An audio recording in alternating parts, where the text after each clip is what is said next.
امام احمد ابن حنبل ایک بڑے شہر میں تبلیغ کی نیت سے پہنچے، قدرتی طور پہ لیٹ ہو گئے، عشاء کی نماز جہاں پڑھنے کی نیت تھی وہاں نہیں پہنچ سکے، مسجد بند ہو چکی ہے، پاس سے ایک نان بھائی گزر رہا ہے، اے بزرگ کہاں سے آئے ہیں؟ فلاں جگہ سے آئے ہو، نام ابھی تعارف نہیں ہوا، آپ آئیے مسافر معلوم ہوتے ہیں، میرے گھر چلیے۔ امام احمد ابن حنبل کہتے ہیں میں اس نان بھائی کلچا لگانے والا، ایک کلچا لگانے والا، جن لوگوں کو ہم کچھ سمجھتے نہیں وہ اللہ کی بارگاہ میں کیسے کیسے مقبول ہو جاتے ہیں، یہاں سے دیکھ لیجئے۔ امام احمد ابن حنبل کہتے ہیں میں نے جتنی دیر رات کو اس کے پاس رہا میں نے نوٹ کیا یہ منہ میں کچھ بولتا ہے، منہ میں کچھ پڑھتا ہے۔ میں کہا کیا پڑھتے ہو؟ کہتا ہے میں جب بھی فارغ ہوتا ہوں نا میں استغفر اللہ پڑھتا ہوں، استغفر اللہ استغفر اللہ استغفر اللہ۔ کیوں پڑھتے ہو؟ میں استغفر اللہ پڑھ کے جب بھی دعا کرتا ہوں نا میری دعا اللہ سن لیتا ہے، میری ایک دعا ایسی نہیں جو اللہ نے نہیں سنی ہوئی۔ ہاں 20 برس گزر گئے ہیں، ایک دعا کرتا ہوں لیکن مجھے یقین ہے میرا رب میری وہ دعا بھی پوری کرے گا۔ میرے پاس پیسہ نہیں ہے اس ملک میں جانے کا، اس قصبے میں جانے کا،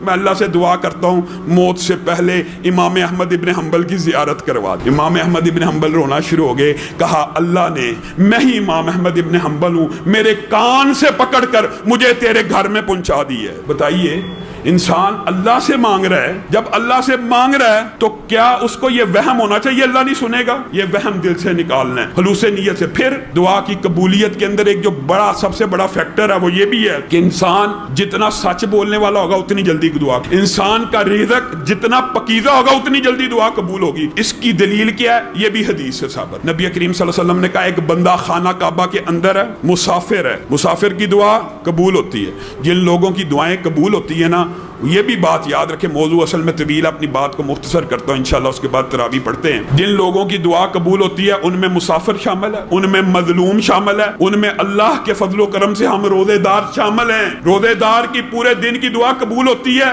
ایک فضیلت یہ عمومی اور دوسری افطاری کے وقت کی قبول ہوتی ہے، یہ خصوصی فضیلت ہے۔ جب بھی افطاری کا وقت ہو کچھ دیر قبل دعا کیا کیجئے تاکہ اللہ تعالیٰ افطاری کے وقت کی بھی دعاؤں کو سنتا ہے۔ پھر جمعے کے دن اللہ تعالیٰ نے ایک گھڑی رکھی ہوئی ہے دعا کو سننے کی، پھر اذان اور اقامت کے مابین اللہ تعالیٰ نے ایک طویل موضوع ہے، جب موقع آیا انشاءاللہ تفصیل بیان کریں گے، صرف آپ یاد کریں کہ موقع کیا کیا ہے۔ اذان اور اقامت کے مابین جو وقت ہے اس کو دعا کے لیے مختص کریں، بارش ہو رہی ہو اس کو دعا کے لیے مختص کریں، دوران بارش بھی۔ اور پھر نبی کریم نے کہا کوئی والد جب اپنے بیٹے کے لیے یا بیٹی کے لیے دعا کرتا ہے اللہ تعالیٰ اور اس کے مابین کوئی حجاب نہیں ہوتا، والدین کی دعا لگتی ہے، اسی لیے نبی کریم نے یہ بھی منع کر دیا کہ اپنے بچوں کو بددعا نہ دیا کرو۔ عام بندے کے منہ سے نکل جاتا ہے دفع ہو جاؤ، لعنت ہے تجھ پہ، اس طرح کے الفاظ جب منہ سے نکلتے ہیں نبی کریم نے کہا کئی مرتبہ قبولیت کا وقت ہوتا ہے اور اللہ تعالیٰ قبول کر لیتا ہے۔